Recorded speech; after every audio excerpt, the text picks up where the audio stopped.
My name is Jack Becker, and I have the distinct honor of serving as executive director of this great institution. And it's my pleasure to welcome you all here today to the opening of the exhibition, Dripping Earth, Cannupa Hanska Luger. This exhibition is organized by the Marge H. Durham Center for Western Studies, which has been a cornerstone of this institution for a long time. And I want to thank all those sponsors who make projects like this possible. We could not do it without your support. Today's program is also the 2025 Graham and Sally Lusk Lecture. Established in 2015, the Lusk Lecture presents distinguished speakers who engage and inspire audiences on a range of topics connected to the art. And I believe that Sally and Graham, who I knew, would have been thrilled with this program today. And now I want to turn and do a quick introduction of our speakers. Our artist, Cannupa, is an enrolled member of the 3 affiliate tribes of Fourth Berthold, a multidisciplinary artist. He creates, if you haven't seen it yet, sculptures, installations, performances, prints. A really wonderful immersive experience beholds you all in the galleries. And he will be joined today in conversation by the co-curators of this exhibition, Karin Campbell, the Phil Willson Curator of Contemporary Art, and Annika K. Johnson, the Stacy and Bruce Simon Curator of Native American Art. Please join me in welcoming our 3 distinguished speakers.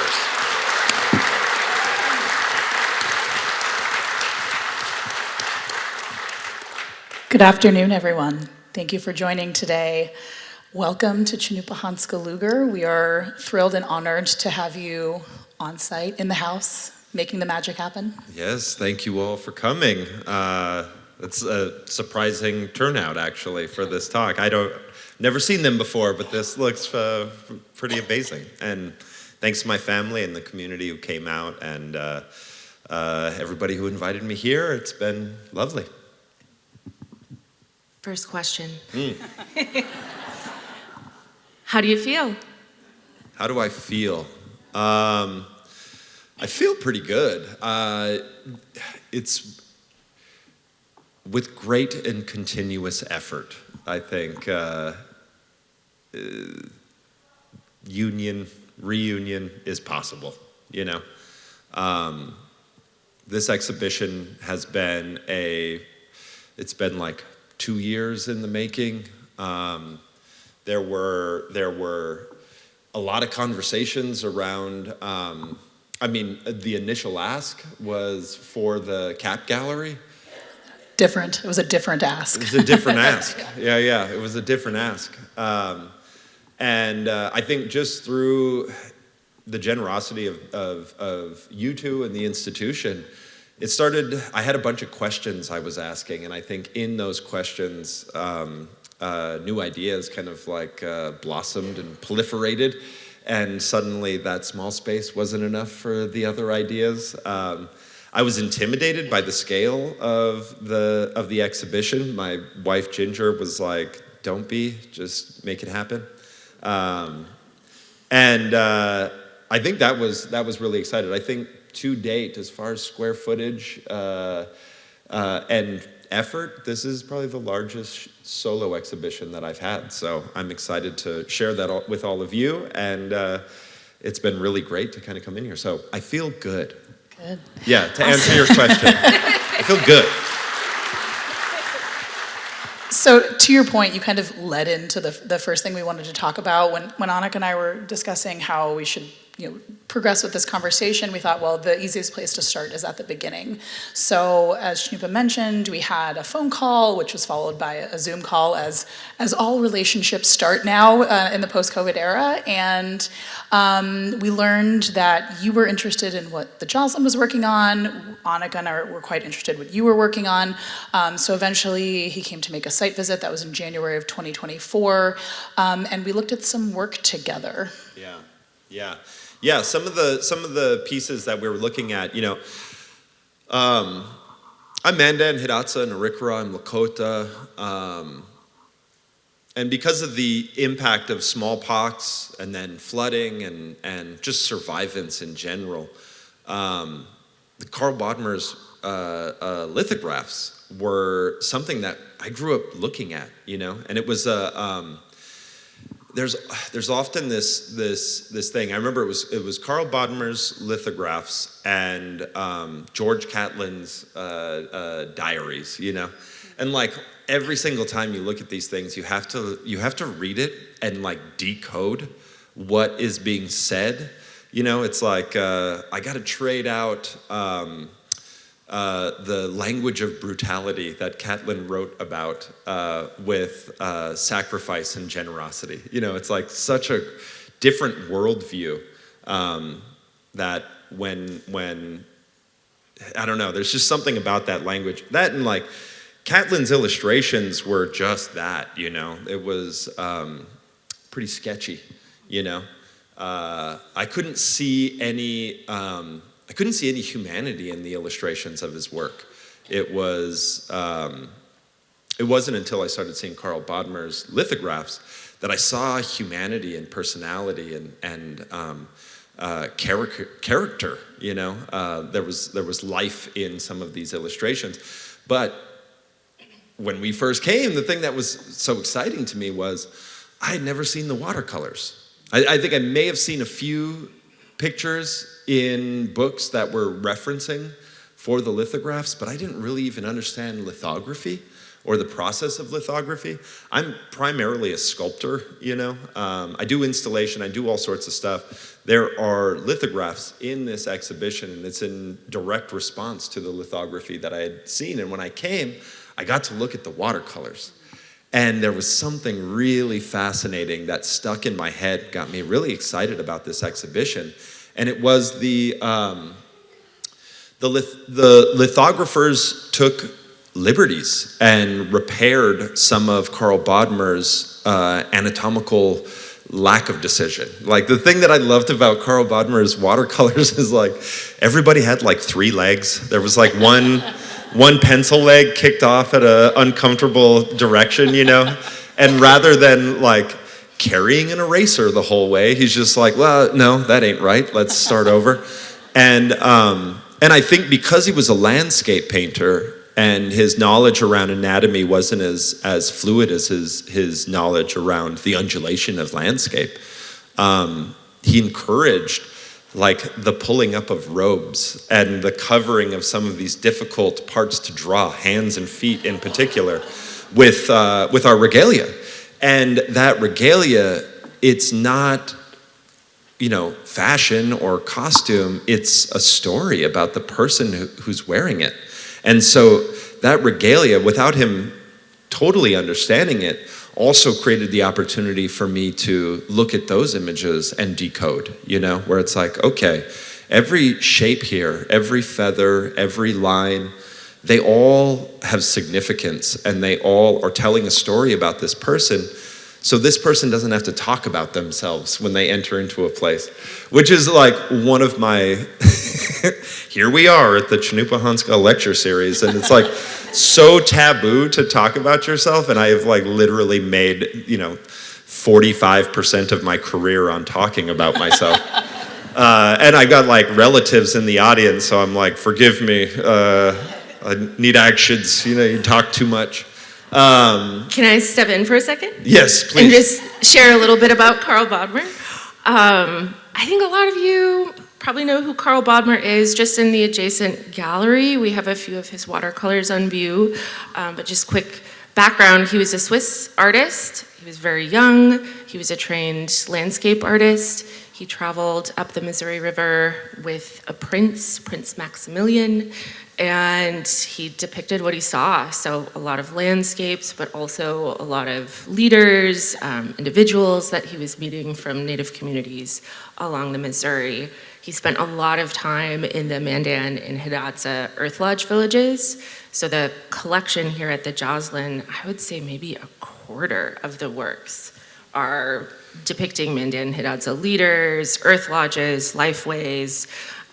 So we got to look at several images, such as this buffalo dancer, and then a bull blow. Yeah, and so you were talking about what's kind of missing from these images. That became a central question when we were kind of shaping the concept of the show, is that, you were looking at watercolors like this, and there's such magnificent presence, and you were immediately drawn to what wasn't there. Yeah. And particularly, you talked about hands and feet. This is a great example. So he has got one right foot in a moccasin, and then the left foot is just this sort of ghostly glob. And so you started thinking through, what would it be to fill in the missing pieces? Yeah. And you'll notice in the exhibition, there's plenty of hands in that exhibition, I was also thinking about it's funny. So this illustration, these illustrations that he took, they were watercolors of people that he was meeting, but they're also presented on a vacant background. They are removed from place. And there's something really interesting that happens in Western expansion. Like, why do you bring a landscape painter along with you, And there's the American myth of sea to shining sea and the amber waves of grain and all of this sort of narrative. But then there's also the hardcore real estate issue in North America, And painting the land, oftentimes, and you'll see it if you go into any American wing in a museum, you look into the landscape paintings of that region, and it is virgin territory, It is void of life, and I'm they're there. They're all there. You've omitted them, And then, so this is almost a reverse process of that, where I'm I've seen his landscape paintings, and there are very few people in those landscape paintings. Now and again, there do. Actually, a lot of the times that he ever paints women, they're on the land doing work. They're I ain't gonna sit for you. I got some meat to dry. Go ahead, sit up there, but don't get in the way. Meanwhile, it's I got you. Yeah. Let me put on the nicest stuff. Had you seen this particular watercolor before delving into this body of work, which is the earliest work represented in the exhibition, the Medigadi? Yeah, well, I saw the lithographs. Yeah. So it wasn't, my first time really engaging with the watercolors in any real sense was here. I had seen them as reference photos for the lithographs, but the lithographs are really what sit in my head as far as broadcasting of that image and those ideas. And then I started to learn about lithography, And I'm the lithographers are in Paris, and they're having models stand like the previous image, French models, stand like the previous images, and then get the anatomy just so and put some of his watercolor work on top of it. But in that process, you start to generate the other kind of artifact, right? There's the artifact of cultural significance, the object of cultural significance. But then there's an artifact that's generated through observation, like the digital artifact, the scratch on the film, or in a lot of cases with lithography, the creative impulse to fill in the background. What else is here? I want to make a scene. So they build these vignettes, and they start stacking his watercolors together to create a Mandan village, And I'm wow, we were real busy, it was every day like that, missing out on a few things. I've never seen that dance like that before, I think there's something fascinating in that because of that exposure to these ideas, and then even looking back on my cultural upbringing, we would look at these images to get a better idea of our regalia and some of the visual languages that we recollect, that we've seen, and that we're trying to sustain and develop. So this next image after this is also me adding artifacts into it. So what I realized just growing up as a Native person in North America, you go to public school, you learn about the history of a country, and you have a contrary story, you know? And you're like, oh, I heard it different, you know?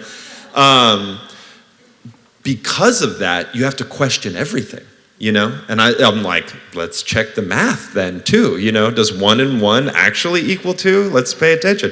This science, you know, if social studies is saying this, what other things are a part of myth making and storytelling, you know? And our history in this country, and I think anywhere, is a game of make-believe, you know? And so rather than traveling back in time to make those corrections and broadcast that to an entire population, I think what's like an easier way to do it is something called hyperstition, where I'm like, I can also make believe. I can also pretend correctly, you know? And in that pretending, I will overshoot to augment the misinformation from before. And then somewhere in between there, we find an honest conversation. But rather than retroactively repairing something, I'm like, no, let's correct it presently. And let's correct it presently into the future. And so these regalias that I built, they're in a time that doesn't yet exist, but also exists simultaneously. They are both past and present and future. And I was trying to explore these dances, you know, these illustrations of buffalo dancers. You see the image, it's dramatic, you know? The regalia is important and it feels significant, even if you don't know what it's for. But when you know what it's for, it's even more interesting and more powerful and more profound. And it's not even a question of separating the aesthetics of the regalia itself from its purpose, but understanding that it's one thing in totality. So like when you tell a story, and you got to understand, we all come from oral traditions, you know? There was a point in which we decided to write things down, and then we're dealing with the wake of trying to make sense out of what we wrote down 200 years ago, you know? When at that time it made sense, now it's a little bit dated. The power of an oral tradition is that every time you tell the story, it's absolutely relevant to everybody now. And so I'm interested in creating a vagueness in storytelling so that it's not rigid in the form that a written story is. And I think watercolors transferred to lithography is a form of written language. There are symbols and shapes and practicalities in the form that repeat, and because of its repetition, it gets broadly expressed. So I'm also trying to do that, and I'm using my life as the broadcasting tool. And this is some of the things I'm trying to broadcast. And this is the work that I was at least most familiar with, the Medegadi. After this initial site visit, we ended up visiting you in your studio in New Mexico, and we saw how you were beginning to address these erasures, and scale is a big part of it. Yeah. We said, oh my gosh, you're building a giant steel structure. And so this is an image of the sculpture in its early phases, but tell us about how that experience started to evolve through the artwork that you began to make for the show. Well, I think one, working with museums and institutions, like my default mode is that these places, as beautiful as they are also time capsules, right? Like, I have a lot of inherent trauma around entering into museum spaces, and most of that is also that same like real estate problem we have in America, you know? You'll go into the pre-Columbian, say, wing of most museums, and the walls are always, for some reason, painted like terracotta of some variant. The lights are always dimmer in those spaces. And when you talk to the museum about like, hey, can we bump it up a little bit? It feels like I'm in a cave. And they're like, oh, but the pieces are so delicate and so fragile, we can't expose them to these high density lights. And I'm like, it's 2026, like the light isn't even light anymore. We could do something about it. I know that's for sure. I have UV blocking sunglasses, like we can do a thing. But what it really does is it leaves a narrative of the American myth alive and well in the general population. The museum is supposed to be a center for education, right? Like this is one of its three main functions. And there's a subconscious story that takes place, which is we're primitive and we are in the dark. And it is the great gift of colonialism that saved us from squinting in the shadows, And it's just absolutely false, But that subconscious lesson takes place in how a place is lit, what the choice was for the wall color. Like all of those things are subconscious. And then you get into space, right? So in the pre-Columbian, more often than not, in most museums, and it's starting to shift and change and get better, but you have like 5,000 different people you're representing over like 3,000 years in a room not much bigger than this auditorium, in relationship to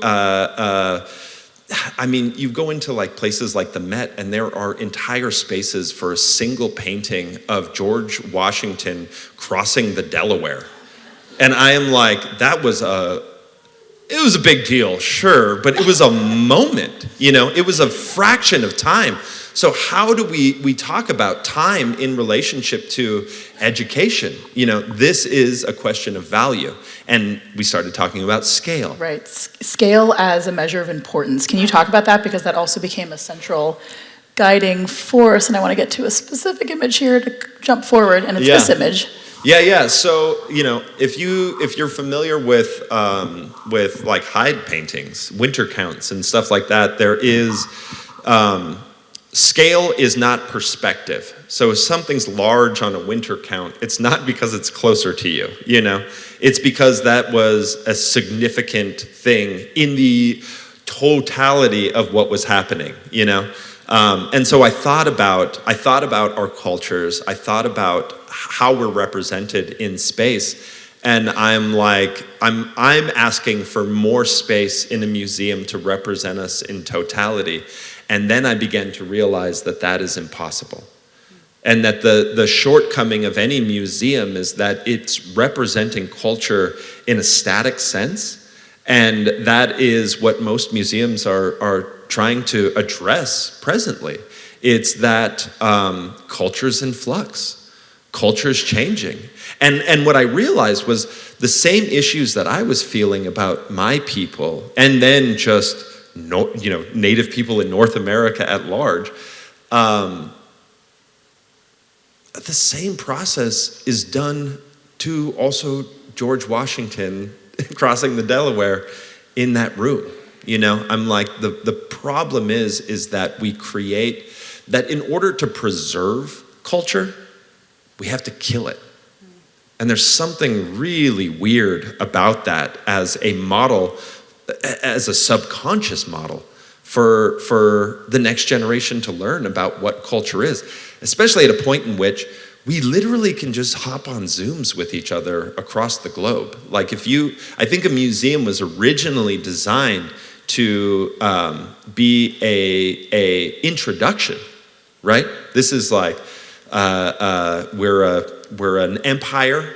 We're growing our empire, and we're interacting with people from all over the globe, and we're bringing back pieces so we can share it with our audience who are already members of the empire. But that model gets pushed across the globe, and then suddenly you're seeing yourself represented in a past tense, Even the work across the way, like Dripping Earth, is a past tense exhibition.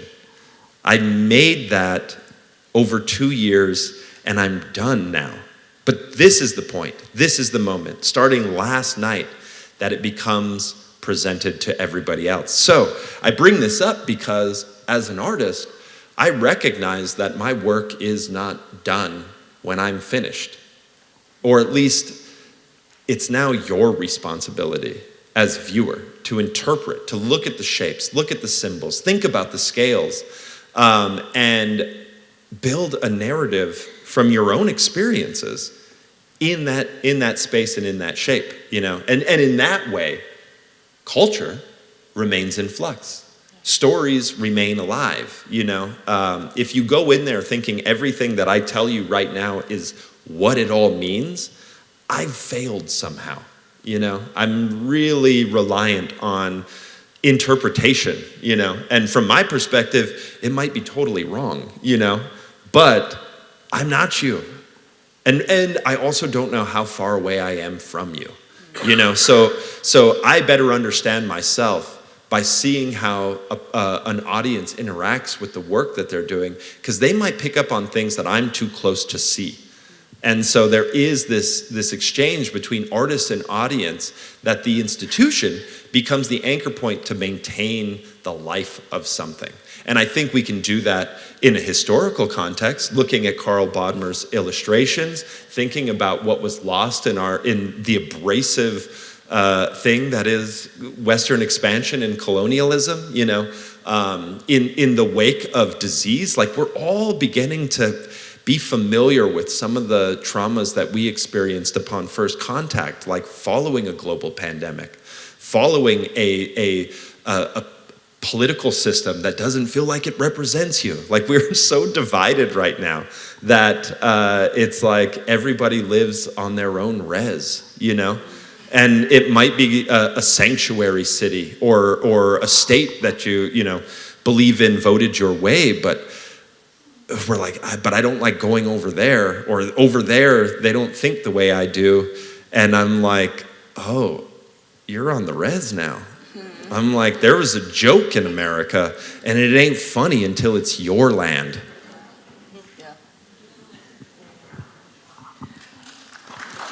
Yeah.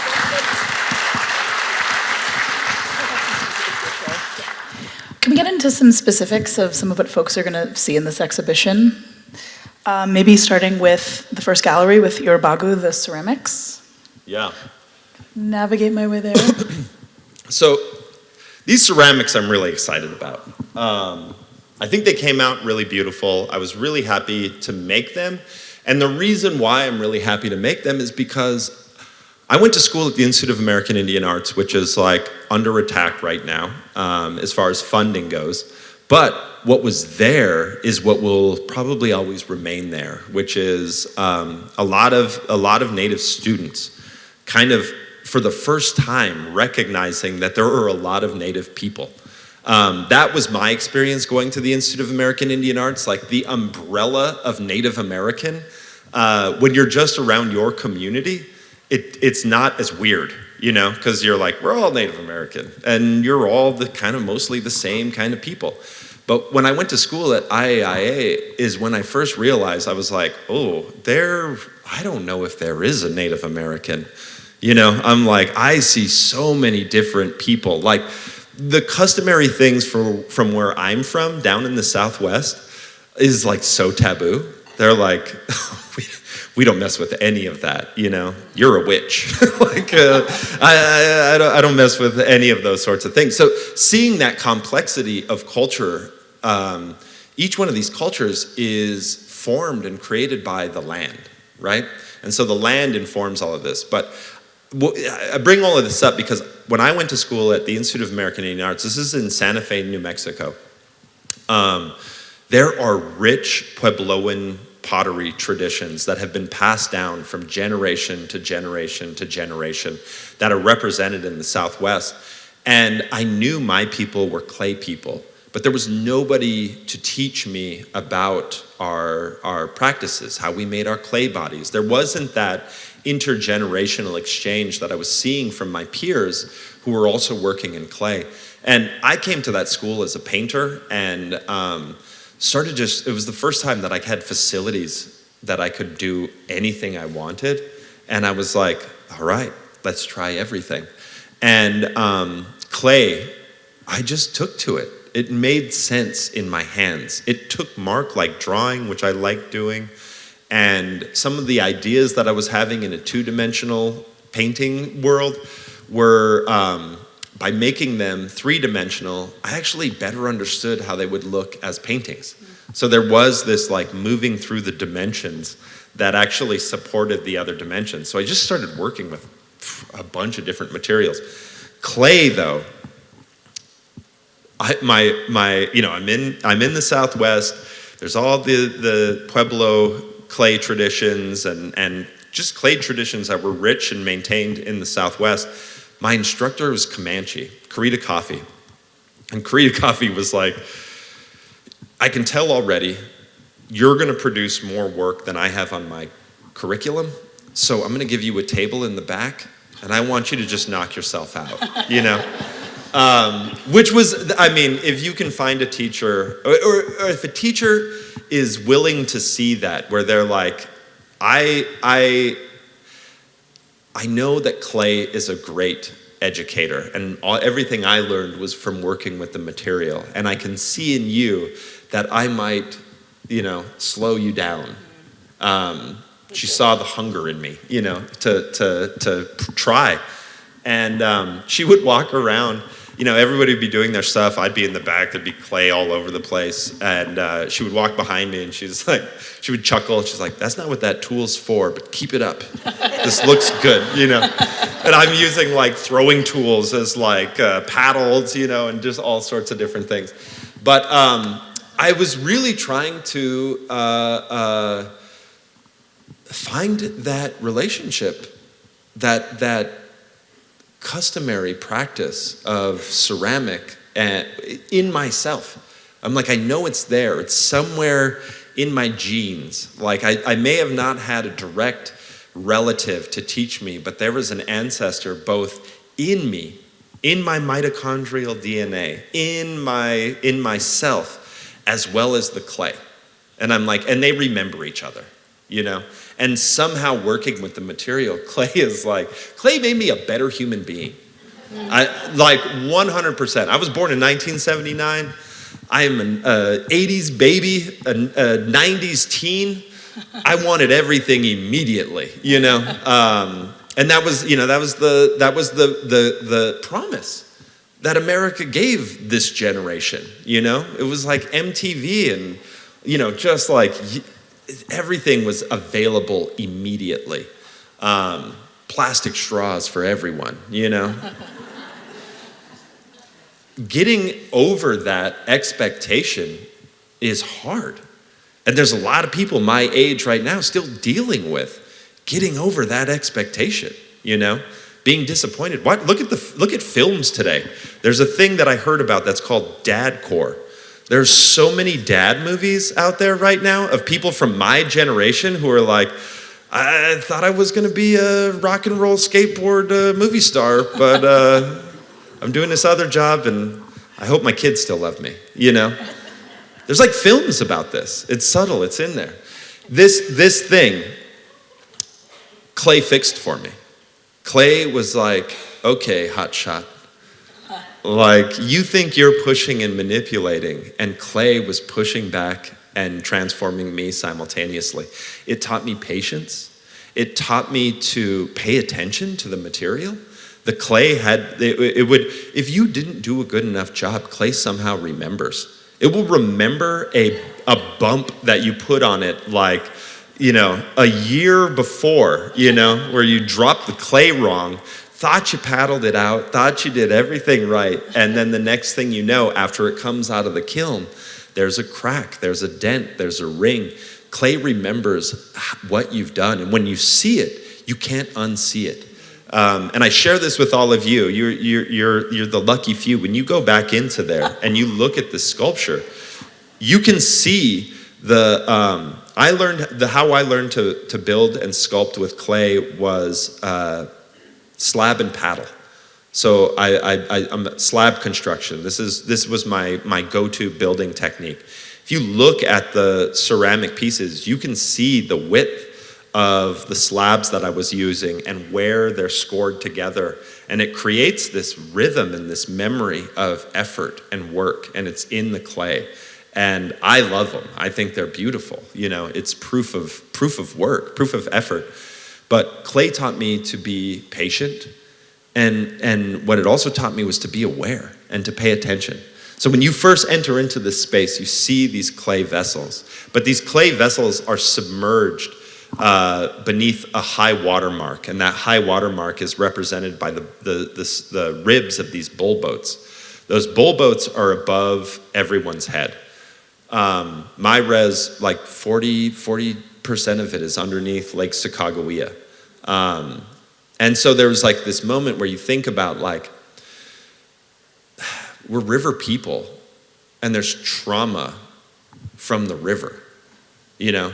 And the Army Corps of Engineers actually annexed land and separated us from the river.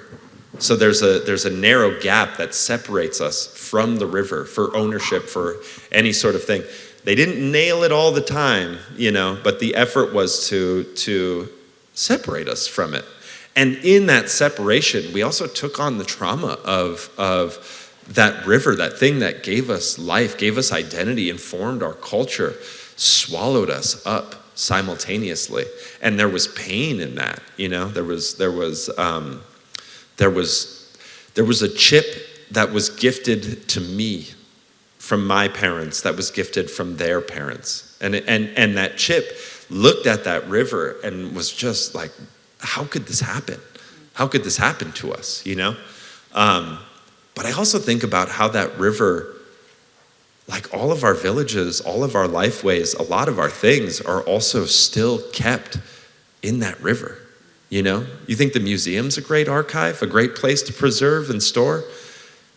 Try layers and layers of silt and clay, you know? There's a return in that and a continued washing. Like if you want to get rid of bad juju, you bury it. You take it to the water, you know. Moving water is really good at getting rid of that sort of stuff. And I think my generation, my parents' generation, we're starting to kind of see and rebuild that relationship with the river that recognizes that we're not pitted against each other. We're still the same, you know, and that there's memory in that. The clay remembered me somehow. And so I wanted to tell that story of our pieces being submerged, our histories being submerged underneath the high water mark, you know? And so I present the ribs of these bull boats. These are customary navigations, these boats. And then on the wall, you'll see two of our paddles. I'd never made any of our paddles before, but I was in Switzerland this summer. And this is where Carl Bodmer's from. And I happened to be doing a project where the lead on the project she had just remodeled her home, and she pulled a beam, this hand-hewn beam from her home, and her home was built in the 1860s. So this beam was trimmed like around that time, so it was growing, it was huge. It was alive at the same time Carl Bodmer was up here. So there were two paddles in there made from a tree that was alive when Carl Bodmer was alive. And this is a really weird coincidence, but I'm like, is it though? It seems kismet in some sort of way, you know? And so just having the opportunity to build those oars out of an endemic plant from Switzerland, the larch, and carve those paddles there and bring those paddles here and have that same history represented in our form, you know, I think there's like some sort of interesting exchange that takes place there. In some ways, these are the quietest objects in the exhibition, but the most excited email we got over the course of 2 years was Cannupa holding on to this wood. It was a picture of him holding onto the wood. So yeah. It was an exciting kind of layering moment. Yeah, I'm like, this is just as old as Carl Bodmer. Well, and when you're talking about cultural loss and entering the exhibition submerged, one of the things that you pointed out, and which I wasn't aware of in working with the Carl Bodmer collection, is that there are several geological formations that he would call like fantastical, Remarkable landscapes. Remarkable. I'll remark on that. But several of them are under the Garrison Dam and the Fort Peck dams, and you started integrating these images into this new print series. Right, and the print series was literally looking at, I mean, all of the backgrounds are Carl Bodmer's watercolors from his journey up the river with Prince Maximilian. And in one of the books that you guys gave me, they were referencing they made a reference in the book that these landscapes are now submerged under some of the dam projects along the Missouri River. And, you know, I think you talk about cultural loss, but I'm like, nothing's actually lost. I think that's what I was trying to express with even the ceramics and also with these formations, you know. It's like, it's just more difficult. You know, there's just more effort you have to make. And so even in those vessels, I took our customary forms, but then I tried to compress like 200 years of ceramic expression into one display of ceramic work, you know, through one person's interpretation.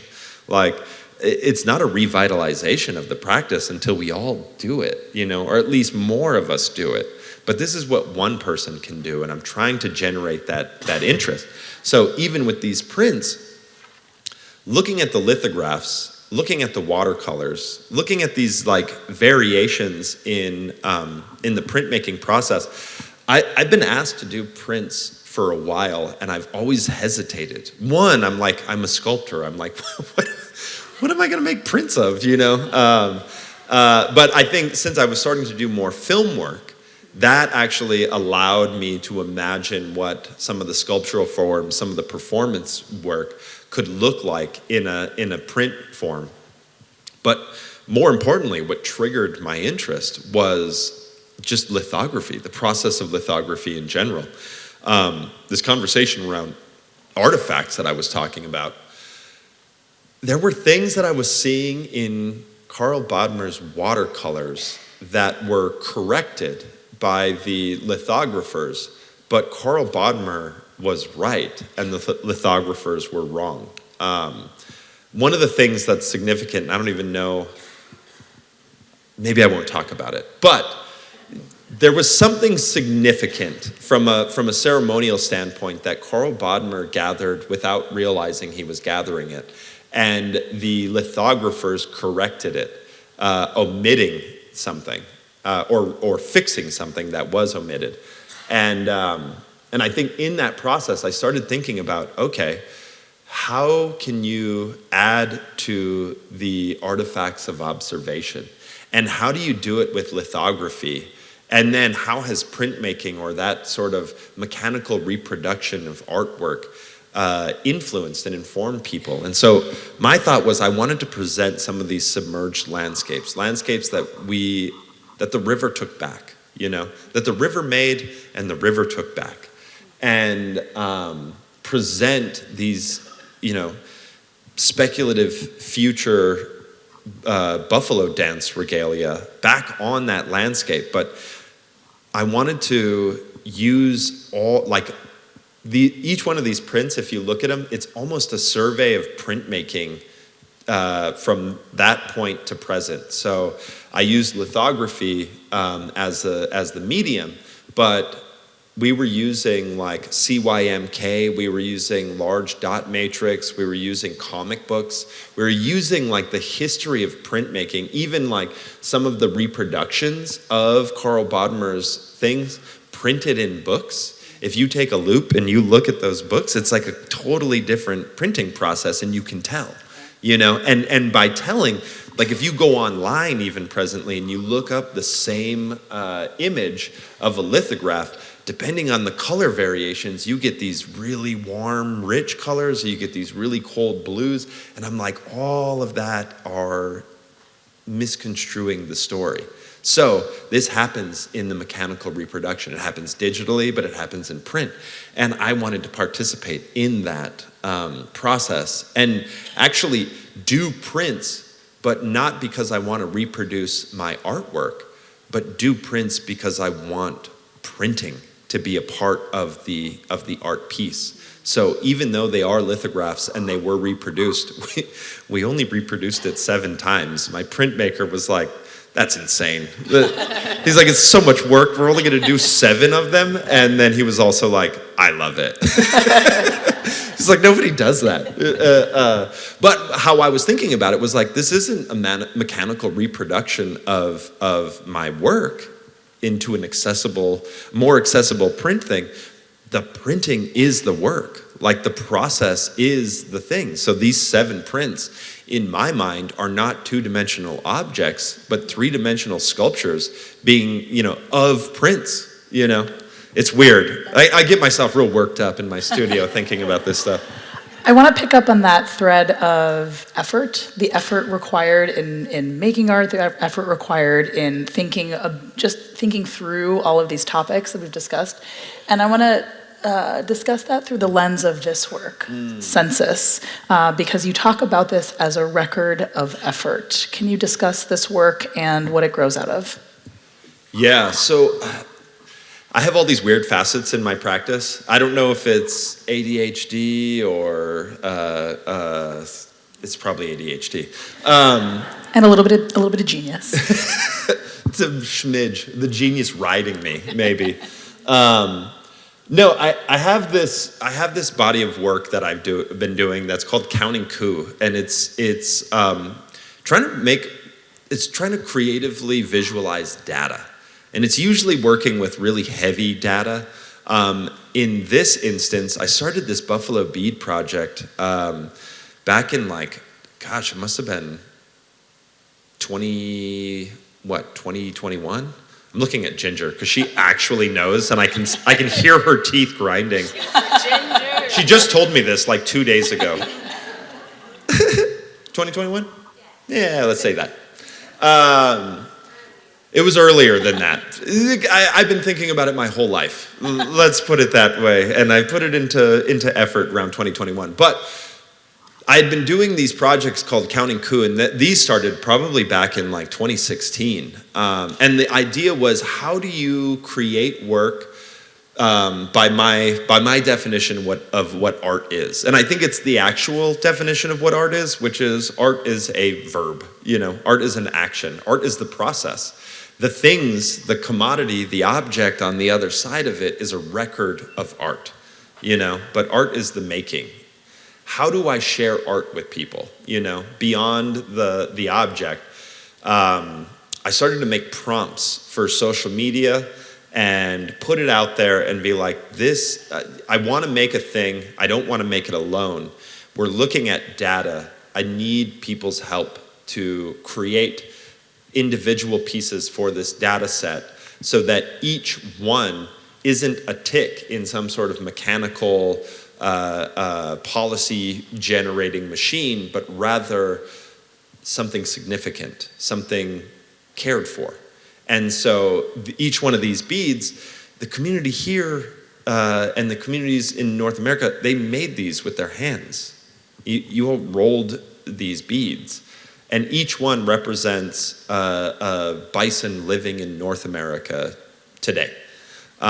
This first body of work is representing the wild bison living in North America. And this is the first time that I wanted to do a calculation of return.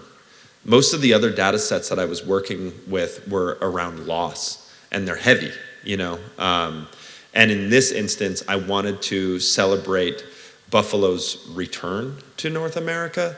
And I think through the act of participating in its creation, you generate an interest, and that interest is it's like when water runs down a cup, It creates a path for water to run down even further. This idea of participatory sculpture, this idea of making together, I think actually encourages and helps us as a population to allow the return of buffalo. You know, we think about it, we like it theoretically. We're in Omaha. I saw buffalo running through buildings here, you know. So like, this is a good place to have that conversation, you know. But what would you do if buffalo were running through buildings down here?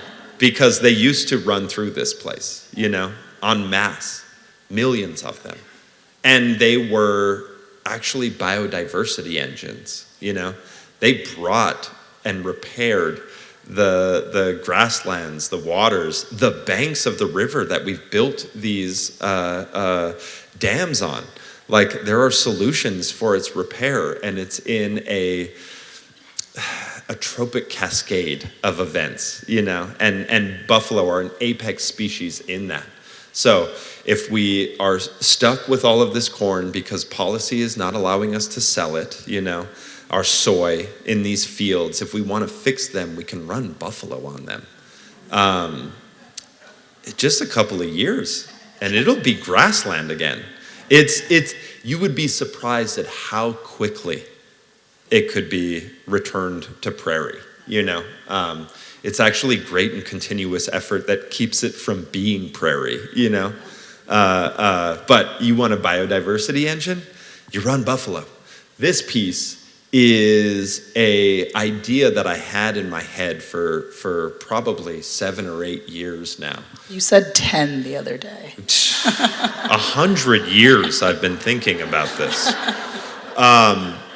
Some of the first bead projects that the first bead project that I did, it was two-dimensional once it went up. And I dyed each one of the beads to create a pixelated image on the surface of it. From that moment, I was like, it could be like this, you know? And I had been thinking about it. How would I do it? The other one suspended from the ceiling, it was a ton, like a literal ton. So like trying to exhibit that work is always challenging because you have to have like a certain kind of building, you know, to present it in. And I kept thinking about this suspended.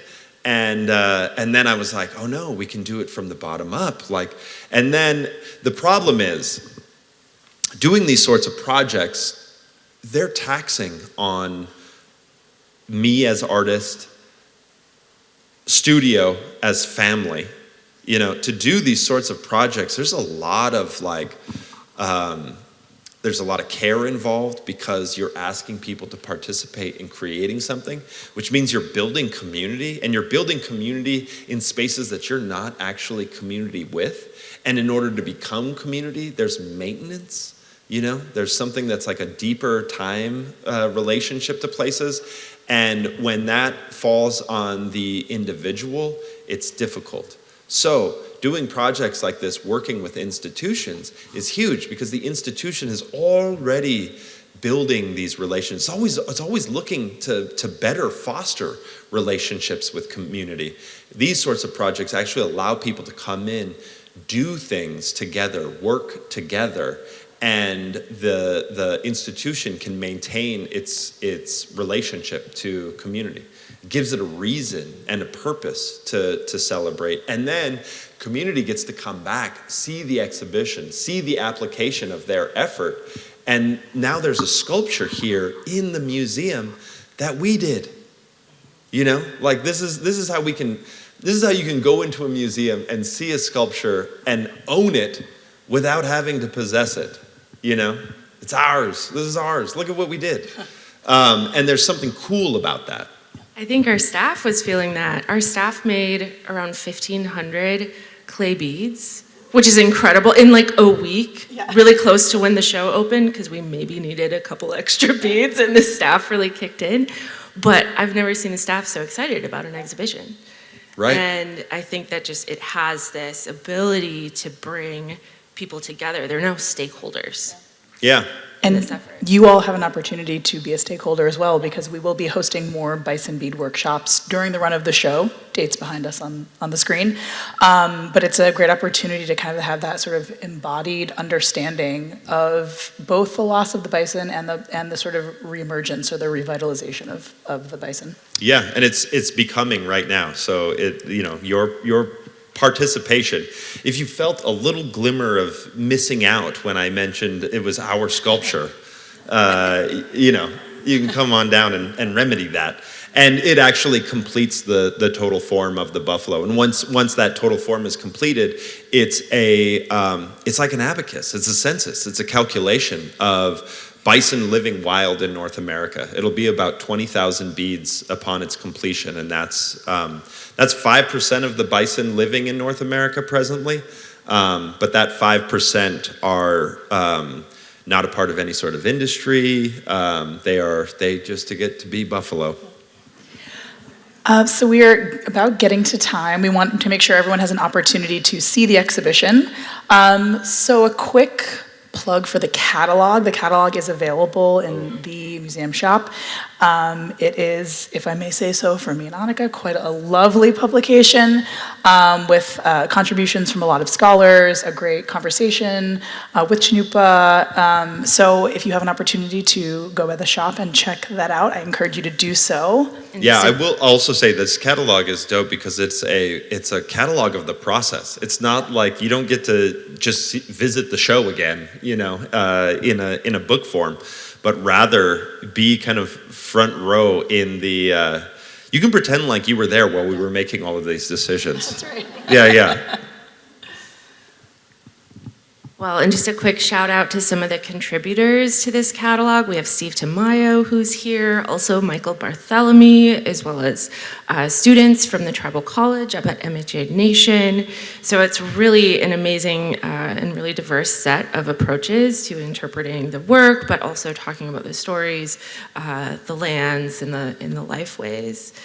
So I feel like we have to conclude it here, even though we could talk for longer, but a huge thank you to all of you for coming here to listen to this conversation, to see the exhibition. A major thanks to our staff, to the donors, to all of you who have supported us in our friend groups and family groups as well. And with that, I'll say thank you. Yes, thank you, everyone. Yeah, thank you.